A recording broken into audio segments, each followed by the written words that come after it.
여러분 안녕하십니까? 지금 현재 이재명 사법 리스크와 관련해 매일매일 새로운 사건들과 의혹들이 터져나오고 있죠. 전과사범 이재명과 관련된 이 사건들과 의혹들의 그 본질은 무엇이겠습니까? 이화영과 또 김성태 민주당 위원들, 한마디로 이재명과 민주당 위원들의 거대한 커넥션이 터졌다라고 해도 과언이 아니지요. 지금 현재 김성태가 충격적인 대반전 발언을 쏟아냈으며 진짜 무섭다 무서워 라는 발언까지 쏟아내며 이화영을 강하게 질타를 했습니다. 그동안 개기던 이화영이 돌변을 했으며 수사에 협조하겠다라고 사실상 조사를 받겠다라고 밝혔습니다. 나아가 이재명의 성남FC 후원금과 관련해 민주당의 윤영찬 위원과 김태년 위원의 40억과 관련된 것도 터져 나왔습니다.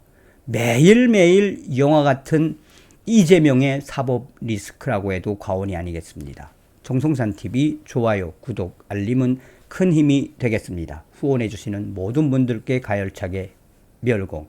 자, 김성태가 어떤 자입니까?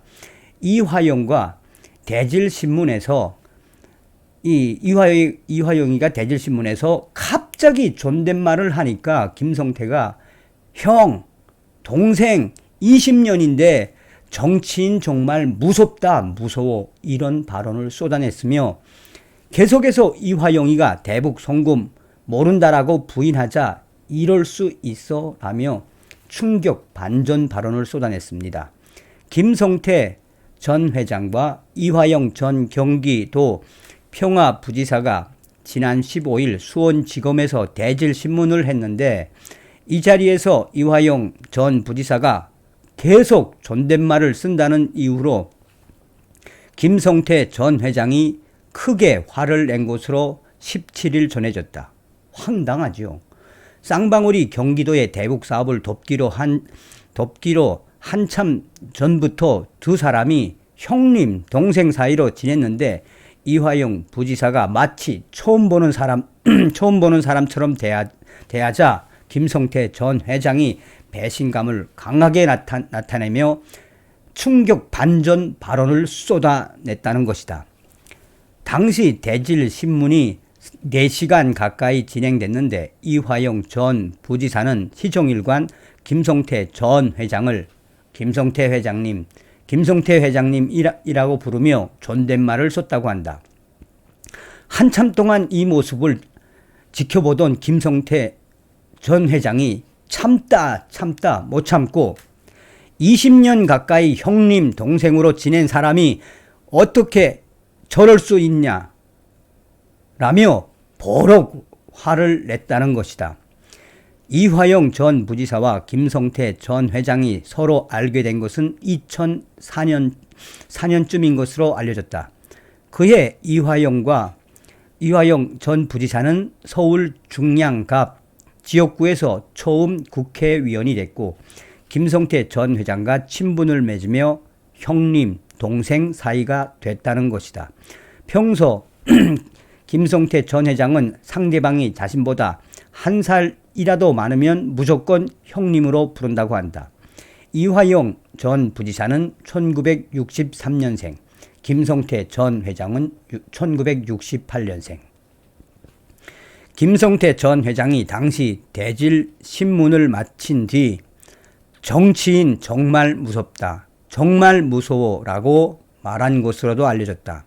이화영 전 부지사가 대질신문에서 이 쌍방울은 나름대로 대북 사업을 한 것이고 대북 송금은 나는 모르는 일이라며 혐의를 완강하게 부인한 것에 대한 김성태 전 회장의 반응이었다고 한다.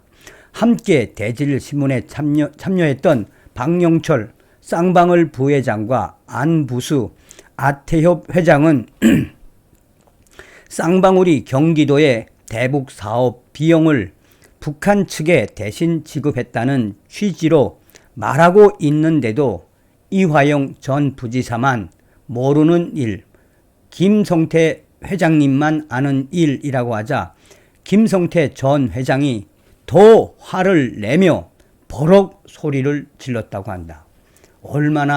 얼마나 이화영과 이재명 이 측근 인사들의 그 양면성, 민낯 드러난 거죠. 자, 드디어 이화영이가 돌변을 했습니다. 검찰의 연이은 소환 통보에 불응한 이화영 전 평화부지사가 오는 22일 검찰에 출석해 조사에 협조하겠다라는 입장을 밝혔다. 이화영 측 변호인인 현근택 변호사는 18일 오늘 검찰에 다음 주 수요일인 22일 오전에 소환해 달라라는 출석일자 조율 위견을 보냈다라고 밝혔다. 현근택 변호사는 위견서에 피의자는 매주 화요일, 금요일 재판을 받고 있고 전날은 재판을 준비하고 있다며 앞으로도 재판과 준비에 지장이 없는 범위에서 최대한 조사에 협조할 것이라고 밝혔다. 빠져나갈 구멍이 없다는 이야기죠. 이화영이도. 자, 지금 윤영찬하고 김태년 40억과 관련된 충격적인 커넥션. 윤영찬 민주당 위원이 네이버 임원으로 재직하던 2014년 당시 김태년 더불어민주당 위원을 통해 이재명 대표에게 네이버 민원을 부탁한 정황이 드러났다. 이재명 대표 구속영장 청구서에 따르면 윤영찬 위원은 2014년 10월경 성남 지역 국회의원인 김태년 위원에게 네이버 관련 설명 자료를 전달하며 이재명 당시 성남시장에게 협조를 부탁했다고 한다. 설명 자료에는 네이버가 추진하고 있던 성남시 구미동 부지 매입의 어려움, 대학원 대학, 사옥 활용 등이 담긴 것으로 전해졌다. 이에 대해 당시 김태년 위원은 적극적으로 도와주겠다라며 윤영찬 위원 요청대로 이재명 시장에게 네이버 현안에 대한 협조를 부탁했다라고 영장 청구서는 적시를 했다. 이때 김태년 위원은 자신의 보좌관 A씨에게 네이버 설명 자료 분석을 지시했다고 한다.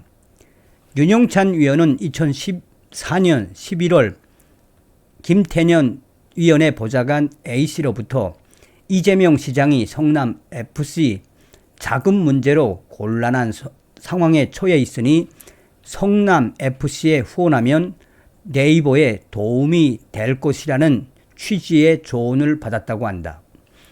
이 외에도 윤영찬 위원은 이재명 시장과 네이버 대표의 만남도 검토한 것으로 청구서에 적시돼 있다.